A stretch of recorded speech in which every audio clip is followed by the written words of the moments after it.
नमस्कार सभी को। तो देखिए क्लास 9th के कुछ इंपॉर्टेंट मल्टीपल चॉइस क्वेश्चंस हम लोग डिस्कस करेंगे, जो कि हिस्ट्री के होंगे। 50 एमसीक्यूज होने वाले हैं। चैप्टर का नाम है state and society up to 1000 CE. CE का मतलब कॉमन एरा, इसको भी एडी भी कहा जाता है, एनो डोमिनी भी कहा जाता है।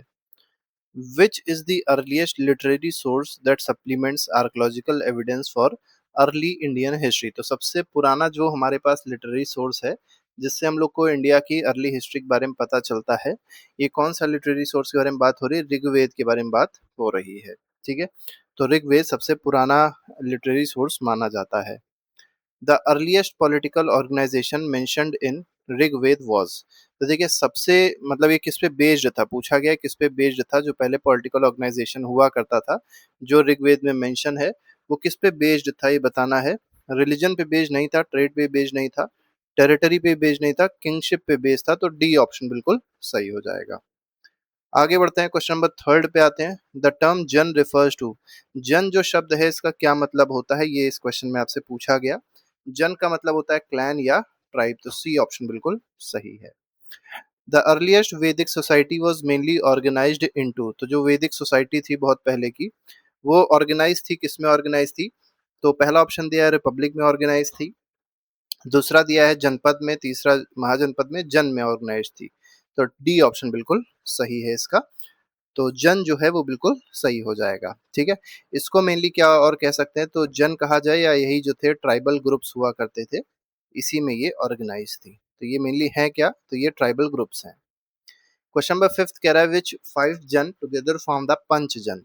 तो 5 ऐसे जन थे जो बहुत ज्यादा इंपॉर्टेंट थे, जिनको पंच जन कहा जाता है, बहुत पावरफुल हुआ करते थे। तो इसमें कौन से ऐसे 5 जन हैं? तो मगध नहीं था, यदु, तुर्वासा, पुरु, अनु, द्रुहु ये था। तो बी ऑप्शन बिल्कुल ठीक है, इन्हीं को ही पंचजन कहा जाता था। आगे बढ़ते हैं, six question. The Bharata jana mentioned in Rigveda was ruled bye.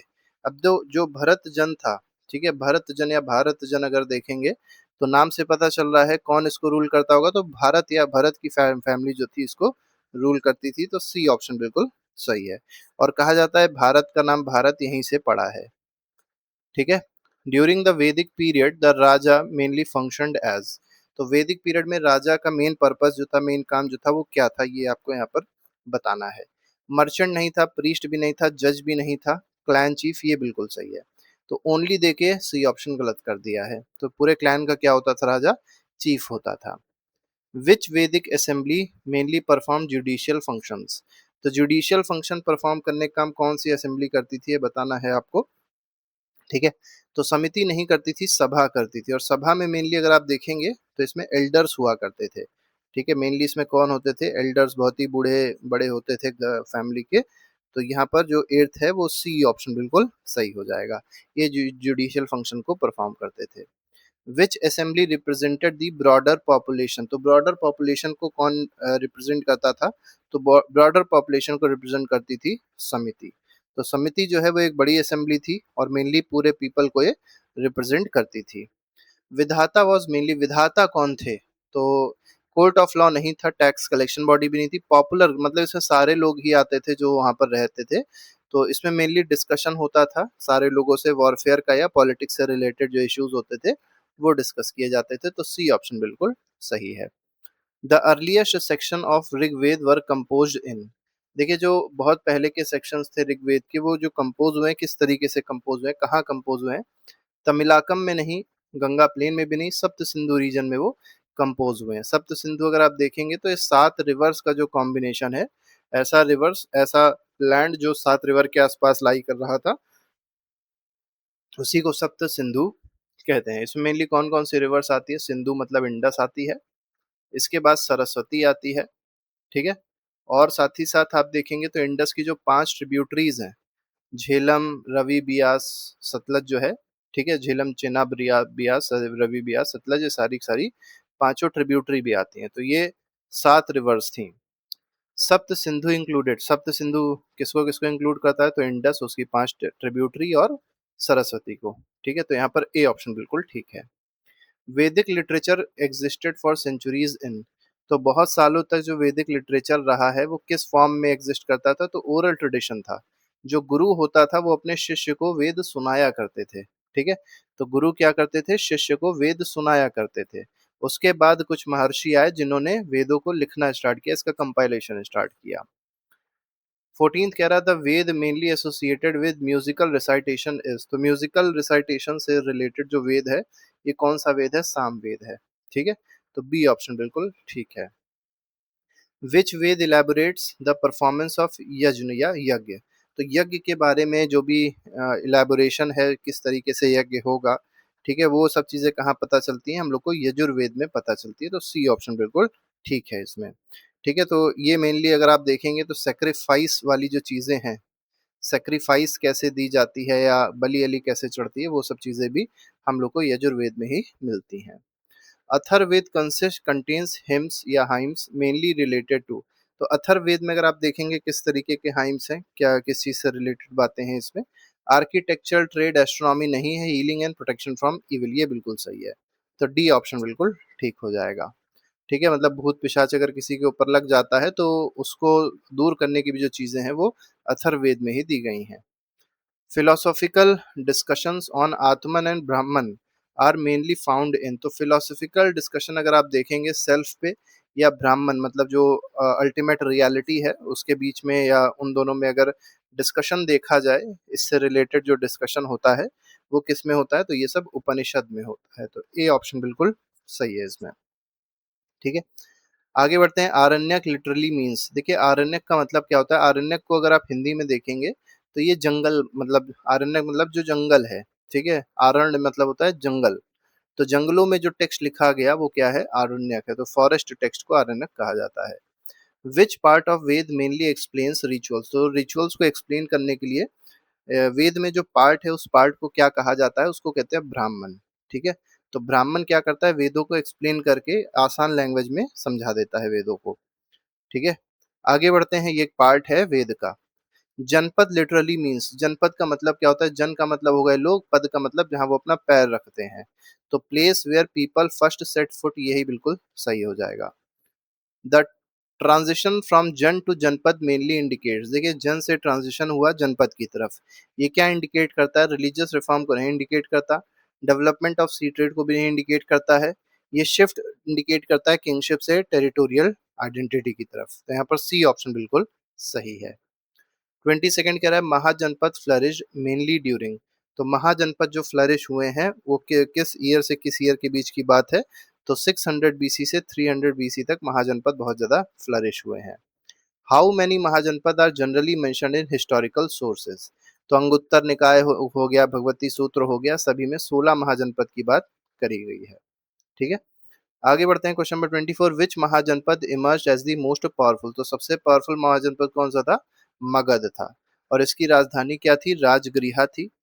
ठीक है, ये बिहार में है, और बाद में शिफ्ट करके क्या कर दी गई थी, पाटलिपुत्र कर दी थी।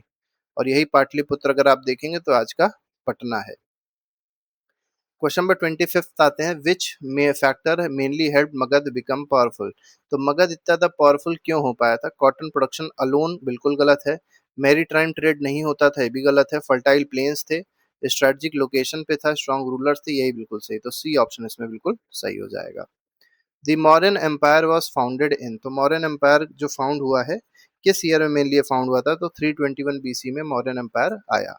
ठीक है, the founder of Mauryan empire, तो मौर्यन एम्पायर को जो स्टैब्लिश किया था, किसने स्टैब्लिश किया था, ये आपको बताना है। तो ये चंद्रगुप्त मौर्य थे जिन्होंने मौर्यन एम्पायर को स्टैब्लिश किया था। Ashok rain is generally dated, तो अशोक ने कब से कब तक रेन किया है, कब से कब तक राज किया है, ये बताना है। तो 272 से राज स्टार्ट हुआ था, 272 से 232 तक, मतलब अप्रोक्सीमेटली आप देख सकते हैं 40 साल रेन किया है। बीसी याद रखिएगा हमेशा उल्टी चलती है। उल्टी मतलब आप देख सकते हैं यहाँ पे बड़ा नंबर है, यहाँ पे छोटा नंबर है। जैसे अगर मान लीजिए बात करी जाए आज की, तो 1947 से हम लोग बोलते हैं 2025, कोई ये नहीं बोलता 2025 से 1947। ठीक है, तो ये एडी में चल रहा है, तो एडी में चीजें जो होती हैं वो सीधी चलती हैं, ऐसे चल रही है। बीसी में क्या होता है, बीसी खत्म हो रहा था तो इसीलिए उसको उल्टा चलाया जा रहा था, तो जीरो पे आके बीसी खत्म हो गया था। आगे बढ़ते हैं। Ashoka philosophy of governance is known as, तो अशोक की जो फिलॉसफी है गवर्नेंस की उसको क्या कहा जाता है, उसको धम्म कहा जाता है। तो डी ऑप्शन बिल्कुल सही हो जाएगा। ये मेनली किसको किस पे एम्फेसाइज करती है, तो मोरालिटी पे एम्फेसाइज करती है, मोरालिटी की बात करती है और साथ ही साथ नॉन वायलेंस की बात करती है, मतलब लड़ाई झगड़ा कोई नहीं करेगा, ठीक है, नॉन वायलेंस की बात करती है ये। आगे बढ़ते हैं, अकॉर्डिंग टू चैप्टर, मतलब जो चैप्टर हम लोग पढ़ रहे हैं, Satavahana empire succeeded the Mauryas mainly in, तो सातवाहन एम्पायर जो थी वो सक्सीड कर गई थी किसको, मौर्यन एम्पायर को, मेनली किस रीजन की बात हो रही है, तो डेक्कन रीजन में जो सातवाहन थे उन्होंने मौर्यन को हटा दिया था वहां से। The Satavahana empire lasted for nearly, कितने सालों तक सातवाहन रूलर्स रहे हैं, मेनली 500 ईयर्स तक अप्रोक्सीमेट सातवाहन रूलर्स ने रूल किया है, 5 सेंचुरी तक। The Chola were mainly located in the dash, तो चोल जो थे, जो चोला डायनेस्टी है, ये मेनली कहाँ पर लोकेटेड थे, तो ये लोअर कावेरी वैली में ये सब लोकेटेड थे, ठीक है। तो यहाँ पर जो सी ऑप्शन है बिल्कुल सही हो जाएगा, तो फर्टाइल कावेरी डेल्टा जो है यहाँ पे चोल मेनली लोकेटेड थे। The Pandyas ruled mainly over the valleys of, तो पांड्याज ने कहाँ पे रूल किया है ये आपको बताना है, ठीक है। तो पांड्याज ने रूल किया है ताम्रपर्णी और वैगई के बीच में, मतलब ये इनकी वैलीज में रूल किया है। Keralaputra are identified with the dash, तो केरल पुत्र जो है ये कौन है, किसके बारे में बात होती है जिनको केरल पुत्र कहा जाता है, तो ये चेराज है, चेराज को ही केरल पुत्र भी कहा जाता है, ठीक है। तो ये बात याद रखिएगा, बहुत ज्यादा इंपॉर्टेंट है, क्योंकि कई इंस्क्रिप्शंस में चेरा डायनेस्टी के जो रूलर्स हैं उनको केरल पुत्र कहा गया है। The earliest Tamil literary traditions in scold, तो जो तमिल लिटरेरी ट्रेडिशंस का जो अर्लीस्ट तमिल लिटरेरी ट्रेडिशन है उसको क्या कहा जाता है, ये यहाँ पर आपको बताना है, तो इसको संगम लिटरेचर कहते हैं, तो बी ऑप्शन बिल्कुल ठीक है, ठीक है। तो ये अर्लीस्ट है तमिल लिटरेचर में जिसको संगम लिटरेचर कहा जाता है। संगम लिटरेचर मेनली बिलोंग्स टू, तो किस सेंचुरी में रहा है ये, मतलब किस सेंचुरी में इसका बहुत तेजी से बढ़ा बढ़ा था ये, तो 300 बीसी से 300 एडी तक ही रहा है, मतलब 600 साल तक ये रहा है संगम लिटरेचर, मतलब इसी के आसपास ये पूरा डेवलप हुआ है, ठीक है। आगे बढ़ते हैं, which kingdom had tiger as its royal emblem, तो कौन सी ऐसी एम्पायर थी जिसके ध्वज पे टाइगर था रॉयल एम्बलम के रूप में, तो ये चोल एम्पायर थी, तो सी ऑप्शन बिल्कुल सही हो जाएगा। Which kingdom was use the बो एज इट्स एम्बलम, तो बो को कौन यूज करता था एम्बलम के रूप में, ठीक है, किसके एम्बलम पे बो था ये आपको मेनली यहाँ पर बताना है, तो बो था पांड्य के एम्बलम पे, तो बी ऑप्शन बिल्कुल सही है, ठीक है। आगे बढ़ते हैं, अगले क्वेश्चन पे आते हैं, question number 39, the fish symbol was associated with, fish symbol जो था वो किससे एसोसिएटेड था, देखिए यहाँ पर थोड़ी सी गलती हो गई, बो जो था मतलब जो धनुष है, धनुष अगर आप देखेंगे तो ये चेरा में था, ये पांड्य में नहीं था, चेरा में था, ठीक है, चेरा डायनेस्टी में अगर आप देखेंगे तो उनका एम्बलम क्या था, बो था। और यहाँ पर जो फिश है, फिश जो है वो किससे एसोसिएटेड था, फिश मेनली एसोसिएटेड किससे है, ये अगर पूछा जाए तो आप कहेंगे पांड्य से एसोसिएट, पांड्या से एसोसिएटेड है, तो फिश याद रखिएगा, फिश किससे एसोसिएटेड है, पांड्या से एसोसिएटेड है, पांड्या कोई एक नहीं है, पांड्या पूरी पूरी डायनेस्टी है। The three crown kings of Tamilakam were known as, तो पहले जो 3 क्राउन किंग्स थे तमिलाकम के, इनको क्या कहा जाता था, तो इनको वेंडार कहा जाता था, तो यहाँ पर सी ऑप्शन बिल्कुल सही है, ठीक है। 41st क्वेश्चन कह रहा है, which text says only if a king is energetically active do his officers follow him energetically, तो कौन सी ऐसी टेक्स्ट है जिसमें ऐसा कहा गया है कि अगर किंग एनर्जेटिकली एक्ट, मतलब अगर किंग बहुत ज्यादा एक्टिव है तभी उसके ऑफिसर्स जो हैं उसको फॉलो करेंगे एनर्जी के साथ, ये किसमें कहा गया है, तो ये अर्थशास्त्र में जो कौटिल्य ने लिखी है, जिसको चाणक्य भी कहते हैं, उसमें ये बात कही गई है। क्वेश्चन नंबर 42 कह रहा है, according to Yajurveda a king should be, Yajurveda के हिसाब से पूछा गया है किंग को कैसा होना चाहिए, तो फाइट एवरी नेबरिंग स्टेट बिल्कुल गलत है, बिल्ड ओनली टेम्पल बिल्कुल गलत है, जज फेयरली एंड प्रोटेक्ट पीपल ये बिल्कुल सही है, कि मतलब फेयर जजमेंट होना चाहिए और लोगों को प्रोटेक्ट करना चाहिए। Which epic gives guidance on ethical conduct and duties of king in शांति पर्व, ठीक है, तो शांति पर्व में कौन सी ऐसी एपिक है जो एथिकल कंडक्ट के बारे में बताती है और किंग की ड्यूटीज के बारे में बताती है, तो ये महाभारत बताती है, ठीक है। तो शांति पर्व में जो टीचिंग्स हैं किंगशिप की और एथिक्स की हम लोग को महाभारत में पता चलती है। According to Kautilya the state is compose of how many constituent saptanga, तो नाम से पता चल रहा है सप्त अंग मतलब 7 अंग जहाँ होते हैं, तो कोई भी अगर किंगडम है तो उसमें 7 चीजें होना बहुत ज्यादा आवश्यक होता है, सप्तांग थ्योरी यही कहती है, और ये 7 अंग क्या है, इसको हम लोग डिस्कस कर चुके हैं अपने नोट्स में, आप जाके देख सकते हैं।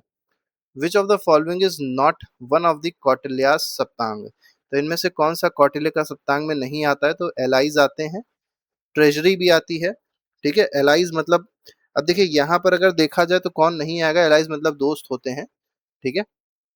आर्मी भी आती है, पार्लियामेंट की बात तब नहीं होती थी, तो सी ऑप्शन बिल्कुल सही है। आगे बढ़ते हैं, क्वेश्चन नंबर 46, द मंत्री परिषद रिफर्स टू दी डैश, तो मंत्री परिषद जो है वो उस समय क्या है? मेनली मंत्री परिषद क्या है? ट्रेड की गिल्ड नहीं है, और रिलीजियस काउंसिल्स भी नहीं होती थी, मिलिट्री एकेडमी भी नहीं, काउंसिल ऑफ मिनिस्टर्स को ही मंत्री परिषद कहा जाता है, ठीक है। क्वेश्चन नंबर 47 पे आते हैं, which Ashokan source shows the council of minister could take decision during the emperor's absence, तो अगर मान लीजिए एम्परर नहीं है तो जो काउंसिल ऑफ मिनिस्टर है वही क्या कर सकती है? डिसीजन ले सकती है। तो अशोक के कहाँ पे ये चीज हम लोग को देखने को मिलती है? अशोक के कौन से सोर्स में ये बात पता चलती है? तो अशोक के इंस्क्रिप्शंस में ये बात बताई गई है, अशोक ने अपने इंस्क्रिप्शंस में ये बात लिखी है या लिखवाई है। According to the chapter the term prithvi in Arthashastra refers to, देखिए पृथ्वी का मतलब क्या है, ठीक है, ये आपको पृथ्वी की जो है इसका मतलब क्या होता है अर्थशास्त्र के हिसाब से, ये आपको यहाँ पर बताना है। तो अर्थशास्त्र, देखिए ये पृथ्वी मतलब आपको पता है अर्थ होती है, मतलब ये पृथ्वी मतलब अर्थ होती है जिसपे हम लोग रहते हैं, प्लैनेट जिसको कहते हैं, लेकिन अर्थशास्त्र के हिसाब से प्लैनेट नहीं है। ये क्या है? ये एक एरिया है बिटवीन हिमालयाज और सी, इसके बीच का एरिया है ये, ठीक है। तो ये बात याद रखिएगा, ये चैप्टर में यही बताया गया है क्योंकि अर्थशास्त्र में पृथ्वी शब्द इसी को ही रिलेट करता है, ठीक है। तो कंफ्यूज नहीं होना है बिल्कुल भी। The ideal of universal ruler over the Indian subcontinent is known as, तो एक यूनिवर्सल रूलर होना चाहिए इंडियन सबकॉन्टिनेंट का, इस आइडिया को क्या कहा जाता है? इस आइडिया कहते हैं चक्रवर्ती क्षेत्र, तो यहाँ पर डी ऑप्शन बिल्कुल ठीक हो जाएगा। लास्ट क्वेश्चन है, which Chola ruler adopted the title Gangai Konda after conquering regions along the Ganga, तो देखिए गंगाई कोंड जो है वो किसको, किस चोल रूलर को गंगाई कोंड कहा जाता है? तो ये राजेंद्र वन को कहा जाता है, ठीक है। तो यहाँ पर जो डी ऑप्शन है वो बिल्कुल ठीक हो जाएगा। तो इस तरीके से 50 एमसीक्यूज हम लोग ने देखे, और भी बहुत सारे एमसीक्यूज हैं जो पहले से ही प्लेलिस्ट में लगे हैं, आप जाके देख सकते हैं और अपना रिवीजन अच्छे से कर सकते हैं। अभी के लिए फिलहाल नहीं, thank you very much, good bye, जय हिंद।